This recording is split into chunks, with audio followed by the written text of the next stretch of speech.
So my book is called The Little Pharaoh, and it's a poetry collection about the search for holiness outside of an organized religion. So it kind of details the arc of finding a God, leaving a God, and then deciding that there is beautiful, wonderful, whimsical holiness, and we can find that on our own terms. And those parts usually come from the pieces inside of us that are refusing to kind of be domesticated, the pieces of us that are a little feral. I had a really wonderful creative writing teacher in high school. Her name is Mrs. Stronach, and she really helped me fall in love with poetry, and she was the first one to tell me that you can do this, you can write your story down on the page. And growing up, I felt like there was not a lot of room for me to tell my story without really feeling safe to tell my story. So my poems have been these beautiful containers that have allowed me to express myself in a very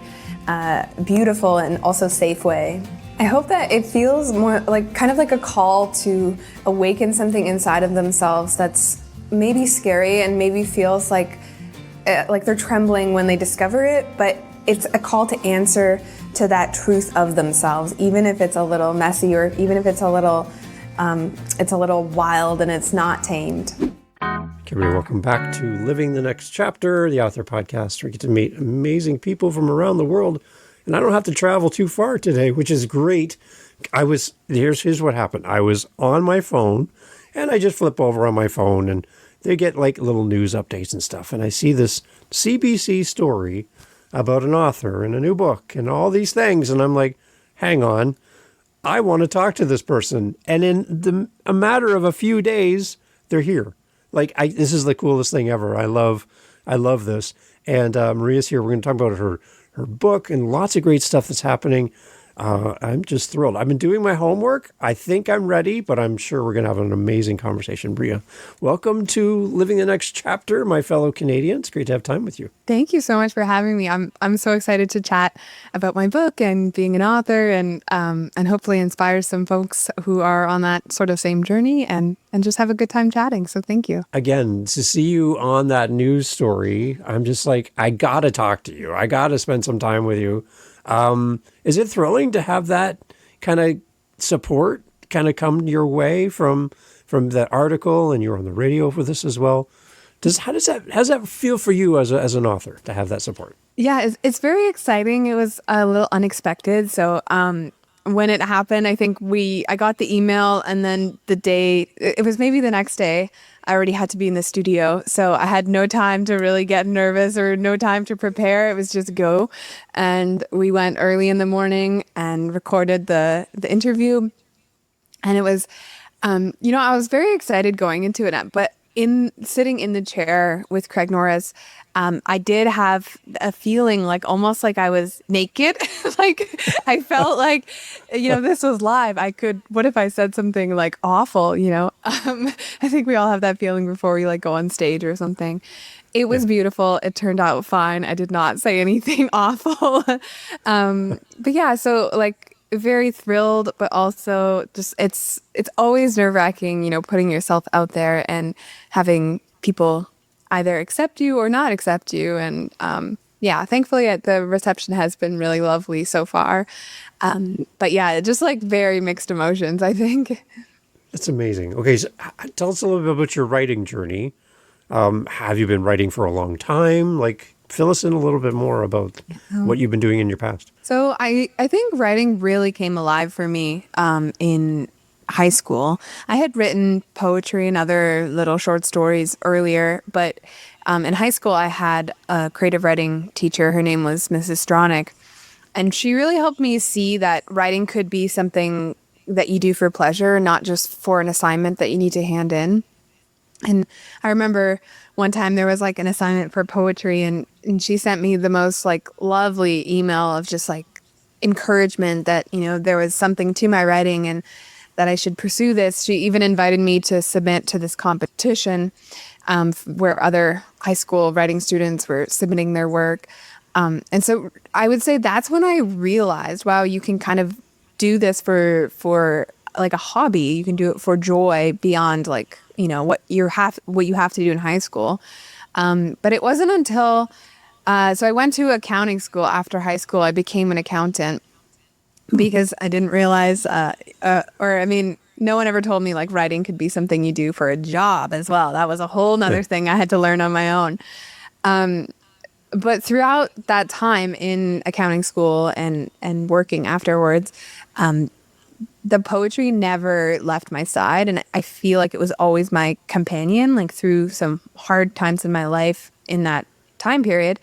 So I started accumulating so many poems, and then I learned about publishing, and that was a whole new world. And I started sending them out to some literary journals and had some great reception there. And then eventually ended up putting them into a book. And then I signed a book deal with Right Bloody Publishing, which is the publisher of A Little Feral. And now I'm trying to figure out how to promo the book, which is also a whole new world. So I feel like the common thread has just been that every few years my world expands and I learn of something new. And so who knows what the next thing will be. Wow. Okay. This is really inspiring. We have authors who listen to the show, and they're just starting. They're at the very beginning stages. So if you could rewind a little bit back to the beginning of this project and writing this book, what would have been helpful for you to hear had you pressed play on a podcast and an author was talking right now that might have kind of given you some more guardrails or structure to your plans? What would have been helpful to hear back then? I think it's less practical and more emotional advice that I would give. But I think the advice that I have is just to not to let other people tell you no before you tell yourself no. So even if you think, I haven't published that much, or I don't have that many poems in literary magazines, am I ready to find an agent for my work?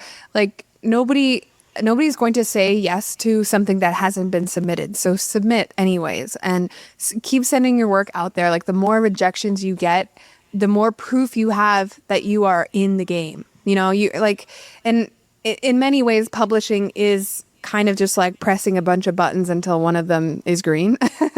So don't be hard on yourself if you receive rejections. I've had many rejections. The first manuscript I ever sent out never got published. That was before A Little Feral. So that's completely normal. And it's not a reflection of your worth or your value as a writer or even your talent as a writer. It just means that you are on the right path. Like, I know it sounds strange to say if you're being rejected, it means you're on the right path, but it really does mean you're on the right path. And I think at the end of the day, it's the people who say no to themselves after the first rejection that don't end up on the path to publication. But and the people that do, they keep going. It's consistency. It's just trying again and trying again and trying again. And then somehow through all of that, to not feel defeated, which is kind of a miracle that somehow we end up on the other end of it.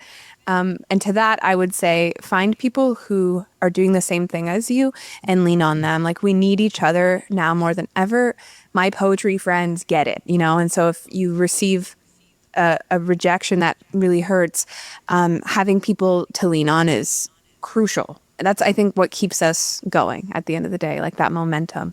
And you can find those on in your local writing groups, in your local libraries, or your reading series, but even online. Like, if you don't know anyone in real life, there are writing groups that meet online on Zoom, and maybe they're from halfway across the world, but they'll get it, And I think even if you can find a few people like that, will make all the difference in sustaining that momentum to keep going. So that whole community side to writing, and not the typical thing we might envision of a writer in a cabin in the woods by themselves, trying to stay motivated and doing it all themselves. Better to work in community, have other people around you to support you, right? Totally. Even if it's not the actual writing that you do with that person, just knowing that if you're going through a hard thing, you have someone to talk to about it that will get it. Because the people in my life, like my close friends, they're not writers, so I would talk about something and, they're caring and kind, but they don't really get it. So having people who deeply understand you is such a blessing. Talk a little bit, because when I was doing my research for today, getting ready for our conversation, a lot of what you are putting out into the world is based on where you've come from and kind of your experiences that have led to where you are today. Can you kind of take us back a little bit and share a little bit about the formative years of your life and kind of what you've come from? And so we can set up a little bit more of where you are now and where you're going to go in the future. But take us back a little bit. Totally. So I was born in Durango, Mexico. It's a province in Mexico it's sort of central, a little northern central. And I was born, obviously, to my parents.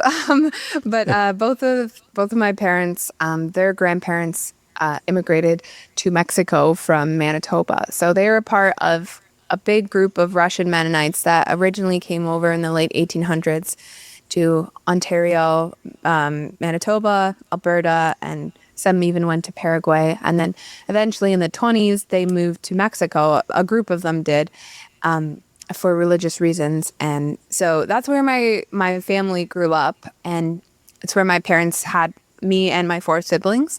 And then when I was 4 years old, my parents decided to come back to Canada because my dad, he had a business in Mexico, and it was very, very hard economically to stay afloat. And so they decided to try something new. And because of my grandparents' ties to Canada, we were granted citizenship based on that, which I don't think happens anymore, which is sort of unfortunate. But at the time, there was some sort of law that we were allowed to come anyway. So we came and we immigrated, and my mom and my dad got a job, and then we started going to school, and we were still at that time in the Mennonite church. So, I was wearing my Mennonite dress to school, and I found those years pretty hard, I think, just because I knew where I came from, but I didn't remember it well enough to sort of defend it.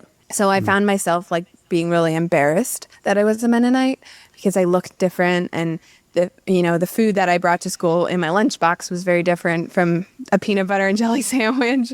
Yeah. Even though now I look back and I'm so grateful for my mom's homemade Mexican cooking because it's so delicious. But at the time, as a kid, all you want to do is fit in. So I started reading, and that's what I did to escape that sort of cognitive dissonance of who I was. And I read and I read and I read and I read, and it was like this beautiful escapism. I could just go into a whole new world when I was in a book. And I think that's really where my love of literature and my love of words started. I realized the power of a story from a very young age to help someone feel better, to help someone feel understood, just to help someone forget about the hard things in life for a few hours while you're reading that book. So those years of, had I not had those books, I might not have fallen in love with writing at the end of the day. Yeah. So from my knowledge of, I know people that are Mennonites as well. There's different kind of levels, I guess you would say, of Mennonite, tradition and family. How on that level scale was your family? Very kind of traditional, very strict, or more like where were you guys at in this? So the group of Mennonites or the church that my parents grew up going to, and that I grew up going to, they're called the Old Colony Mennonites. So, not as conservative as the Old Order or the Amish. Okay. Like my parents drove vehicles. We had electricity, of course. And of the Old Colony Mennonites, actually, my parents were pretty progressive. Lots of Old Colony Mennonites were not allowed to go to high school. Even they had to start working after grade 8. And my parents, they let us go to high school, which also, again, like had I not gone to high school, I might never have realized that I love to write, and I would have never taken a creative writing class. So in many ways, I feel very grateful because I think my parents saw the challenge that our life would be if we did not get an education. Because of how tough their life was because they didn't get an education. And my father's a very smart man. He ended up starting a business in Canada, and eventually we had an apple orchard and a garlic farm, and he did well for himself for not having even a grade 8 education in Mexico. But I think he realized like this life in Canada is very different than it is in Mexico, and if we had any chance of being financially successful in life or just, free in a way, then we would need an education. And so, but there were many people in my close circle of sphere of other friends, family friends that they started working full time after grade 8 and never went to high school. So yeah, I hope that answers your question. Yeah.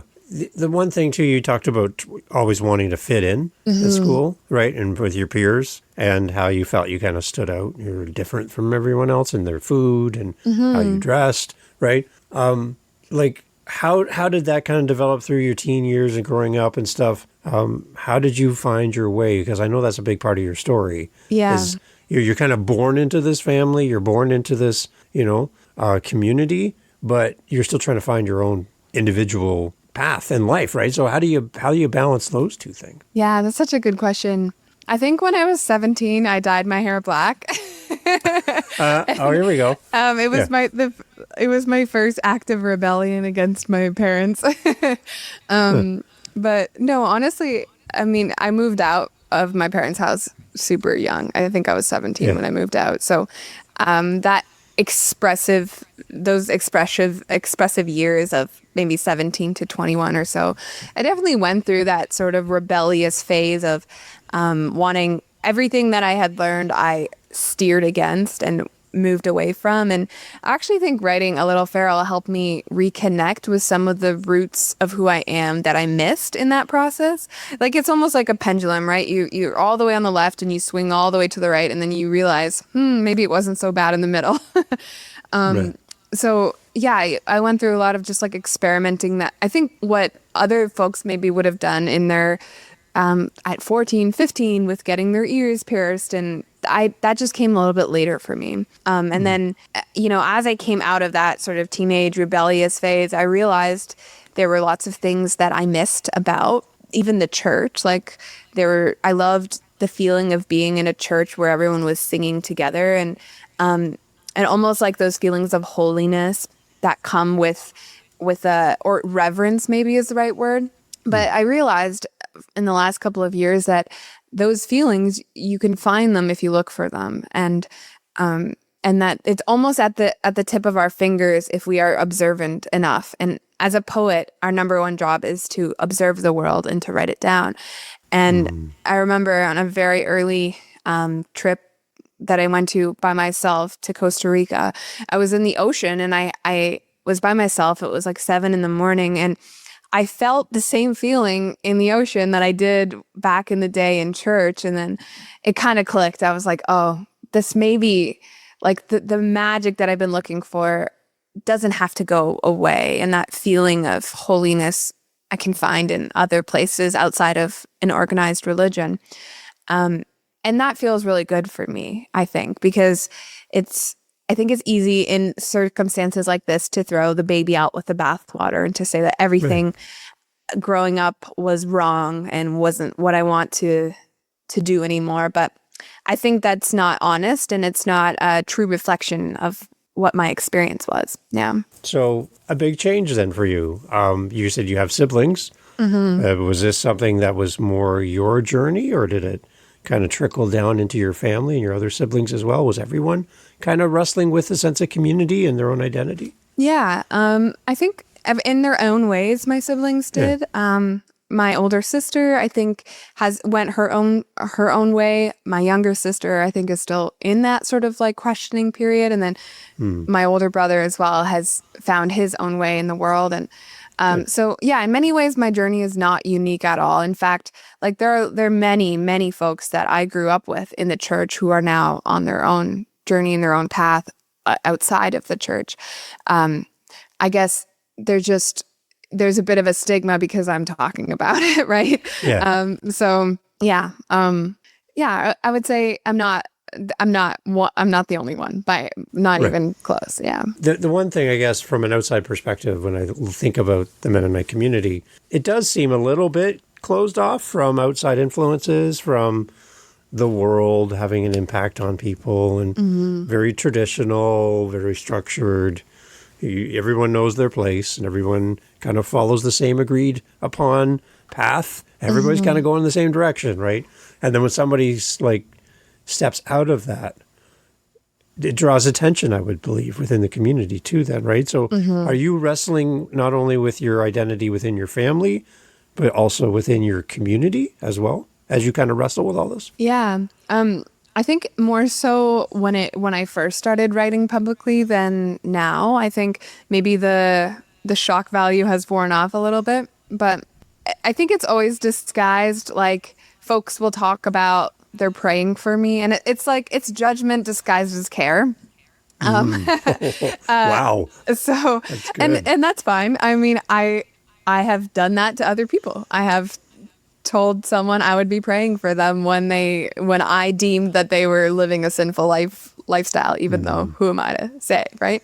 Yeah, I mean, there are people who are still very much involved in the church who would view my process as very blasphemous, or very, even the book itself. There are lots of poems in my book about a relationship with spirituality that's unconventional or even sometimes humorous. And I think that is like, that would dig at something that they really believe in. And yeah, I mean, I've had lots of folks block me online and send me messages that aren't, always very kind. But that was a few years back now. And yeah, I guess I hope that if the book isn't for someone, then they just don't read it, One can hope. When you're writing, is that in the back of your mind that that as I go down this path, I might have some trouble as a poet, as a writer? No. I think if I did that, I would never write. If I thought about an audience as I was writing, it would censor me really, really badly. So I have poems that I've just never shared with the world. I've never sent them out for publication. They're not in a book. They're just in my notebook. But I think to get to the truth and the honesty and I want to write things that are not just comfortable, that are uncomfortable as well. And if I tried to think about how someone else would perceive that, it would not result in very good writing, I think. Who do you hope that this book lands in the hands of? You got it. It doesn't have to be written specifically for a person, but in your mind, I envision this would be a person that I think would really enjoy my writing. Who would that person be? I think anyone who can see a more free version of their life, but hasn't had the courage to step into it yet. And that could be anything. Maybe it doesn't have to be like someone who's living in a Mennonite lifestyle right now and wants out. It could just be anyone who hasn't yet sort of given themselves permission to be and to do what they want and to trust the desire of our heart. I think a lot of life is simplified when we use our desire as our compass. What do we actually want? What do we actually yearn for and desire? And that can often, I think, point us in the direction of what our purpose is and what we're here for. So I hope that it's just it's a call to answer to our most honest self. Do you think of yourself as a brave person? Yeah, I think I do. Yeah. Yeah, because again, you're opening yourself up to other people's opinions, perceptions about you and your writing, from your own family, again, from your community. There's an easier route for you to not cause any commotion and just do the thing and everyone's fine, right? But I don't see that in you as I listen to you talk. It doesn't seem to be your default setting to just accept and follow and just do what everyone else does. Yeah. I mean, maybe if I think back to when I was in my early teens, I would have loved to see my life in someone's writing. I would have loved to pick up a book and read someone's experience that was similar to mine and feel like I'm not the only one going through it. So if it makes someone else feel that way, then even just one person, then that's, I think, worth the potential 10 people that are really upset by it. Also, yeah, I mean, I really like my life right now, and I like what I do, and I want to be a writer that writes honest things, and I don't see someone else's critique or criticism as a threat to that that all of that. So obviously it hurts, but ultimately, like, it's not going to tear me down. So I feel that it's worth it. Yeah. Who's inspired you as a writer? One of my favorite writers is Ocean Vuong. When I read On Earth We're Briefly Gorgeous, which is his first novel, it's like autofiction kind of. So it's a novel, but it's very has autobiographical like elements to it. And he writes about his family in a way that's so three-dimensional. And he talks about his mother, like, or the main character, I should say, because I mean, he's admitted that it's about him, but at the same time, it's a character in the book. Yeah. The main character's relationship to the mother is in many ways so extremely beautiful, but also so toxic.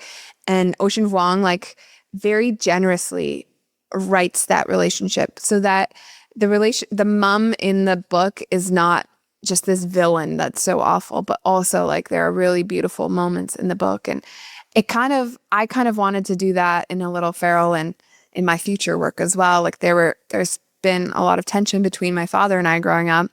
But I don't want my work and my poetry to flatten him as a character in my life. And and the rest of my family as well. Like, I want to write with generosity. I want to write that they are alive on the page and they have different angles and dimensions and there's beauty and pain. And so he really inspires me to not use trauma as a way to progress your own narrative, but rather like you want to tell the whole story, you know, and that also includes implicating yourself as a writer, because there were moments that you weren't perfect either. So that whole approach to writing or that philosophy behind writing really appeals to me, and he does it so well, and I'm just really amazed by it every time. It's interesting. I've had authors on the podcast, and some of them have mentioned when they've come to a kind of a crossroads when they're writing. I can either protect myself and be safe, or I can follow where I feel I need to go right now in this moment. So I'm not gonna choose protecting myself and hiding that piece of me. I'm gonna go in that other direction, and it might cost me something, but I want to go in that direction. Did you have those kind of moments where you had to make a decision like that? I think I'm so early on in my writing journey that maybe I haven't had that big like fork in the road yet. But I imagine that will probably come at some point, and I hope that I make the right decision, and I hope that I choose to implicate myself. I think it's the mark of a great writer, is the ability to do that. And I'm way too young to write a memoir, but maybe one day I will. And then good memoirs are obviously always, or my favorite memoirs always do that. The speaker of the memoir is never perfect. And there's always risk there. So yeah, not yet. Interesting. Maybe one day. Okay. Maybe there's another book coming. I don't know. There we go, right? We can talk about that. Yeah.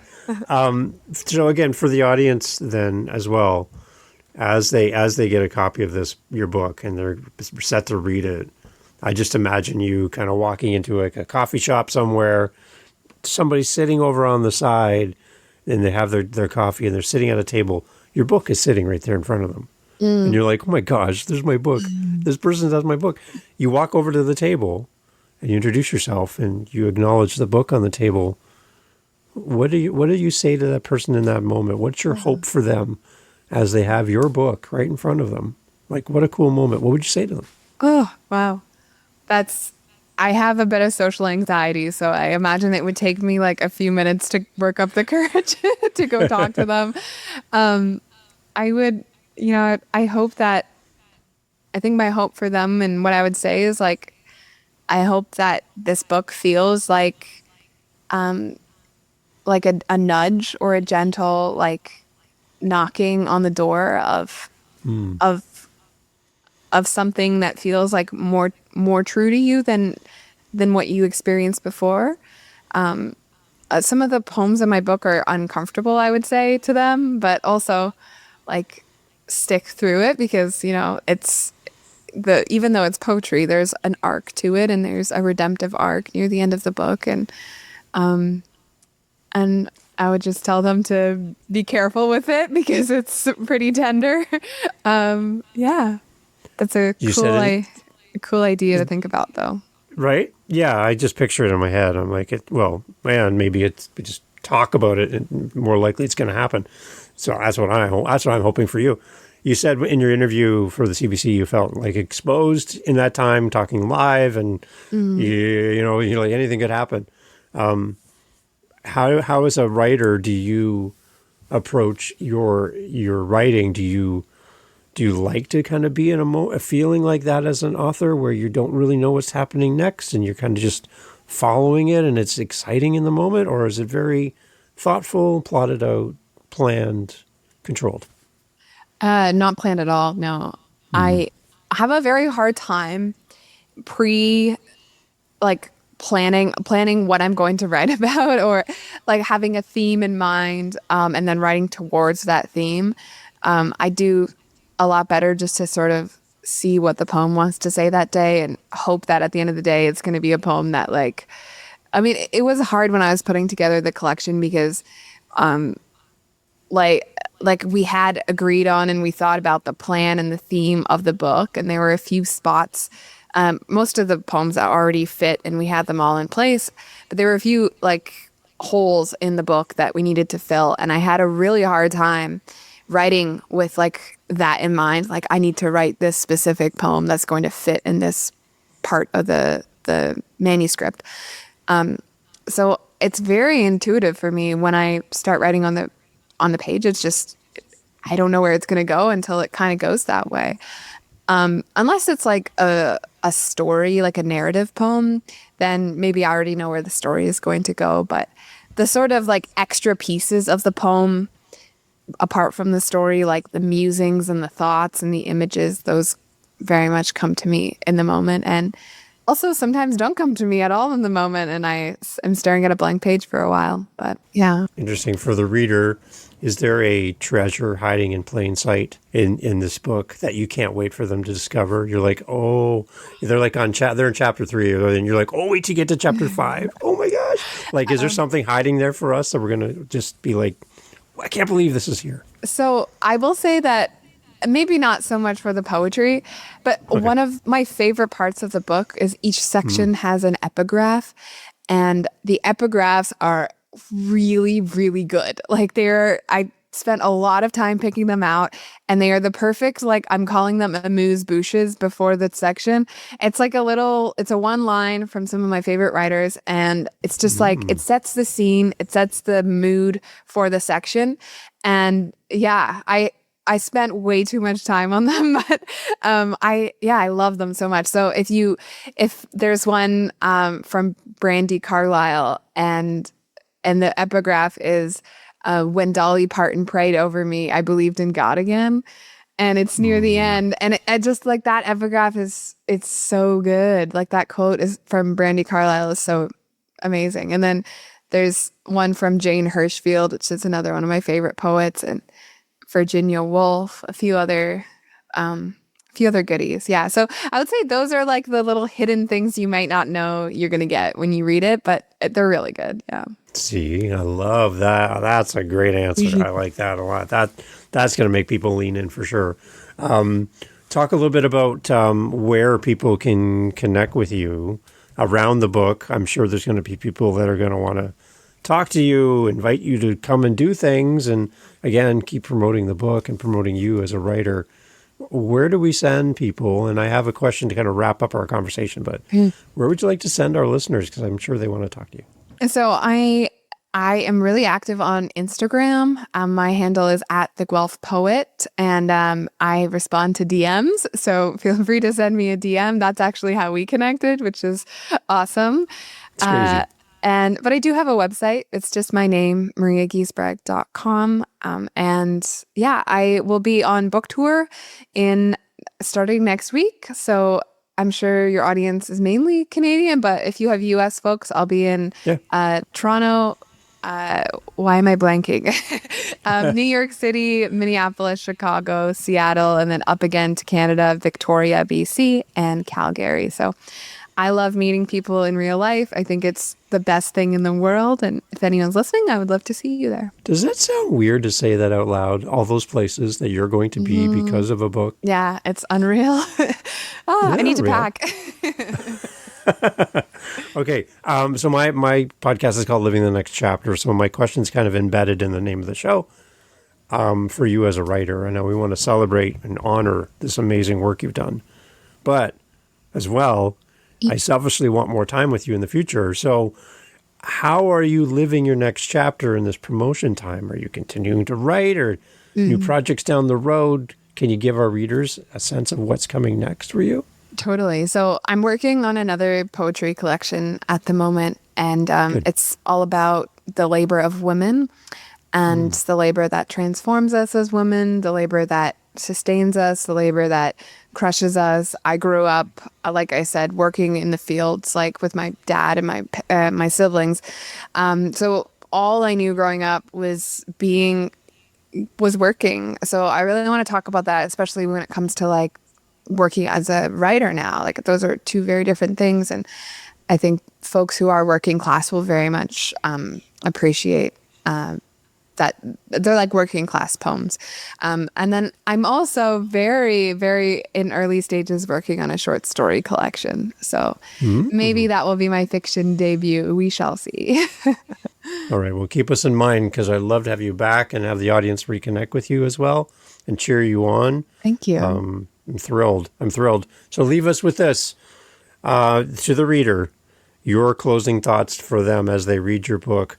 I'm encouraging everyone to leave you reviews, support you, tell others about you, and be part of this promotion for the book. But your last closing thoughts to the reader around this book. They get to the end of the book, they close the cover. What's your hope? I think my hope is just that that you feel a little bit more aware of who you are and the honesty of who you are and how you can maybe do one thing tomorrow that is in reverence to the part of yourself that is a little messy, a little chaotic, a little feral, and just connect with that part. That's who you are, and that's okay. Like if it's different than the journey that you've been on so far, you can pivot, you can do a whole 180 if you would like, and give yourself permission to do that. Maria, thank you so much for being on the show. Thank you for allowing me to connect with you and have you here after seeing that article. We'll have a link for the article as well. And there's a lot of great information for everybody to come fall in love with you. I'm sure this is going to be a great tour for the book. You're going to meet a lot of great people. And there's going to be a lot of people that are going to have a great time talking to you. So you just got so much light around you. You're just so happy and bubbly. I love it. It's really, really great. So thank you for making time to be on the show. Yeah, thank you so much for having me, Dave. I had such a great time chatting. Awesome, everyone. You know what I'm going to say. Leave a great review. Let people know exactly why you love this book so much. If you're listening to this and you're like, I know someone who's going to love Maria's book, then just buy an extra copy and send it to them already. Like, just do that. Don't even ask them to buy. You do it for them. And just tell somebody about this, right? Share this book and share another amazing, great Canadian author as well. Maria, thank you so much. Safe travels as you promote this book, and we'll look forward to having you back in the future. Thank you. Hey, thanks for listening to the podcast. Glad to have you here. I just want to let you know that you can always find out what we're doing live in the moment by going to our YouTube channel. Head over to livingthenextchapter.com. There'll be a link right there. Head over to our YouTube channel. Make sure you like, subscribe, do all the things that all the YouTubers love to say. And in our YouTube channel, a couple things. You're going to get advanced listens. You're going to get the episodes that we're working on in real time. So we record and post daily on our YouTube channel. I'd love for you to give us a follow over there. As well, we're making playlists. We have over 500 episodes. So finding the right episode for you, we're trying to group things into playlists. So if you like children's books, if you like business, you like historical fiction, we're grouping our authors together to make it a little easier for you to find your favorite next author. So head over to livingthenextchapter.com. And again, I'd love to hear from you. Hearing from the listeners of the show is great. And I just want to say thank you for being a part of the podcast family. And I look forward to having you back for the next episode. Thank you for being here. I really appreciate your time and your listen. Take care.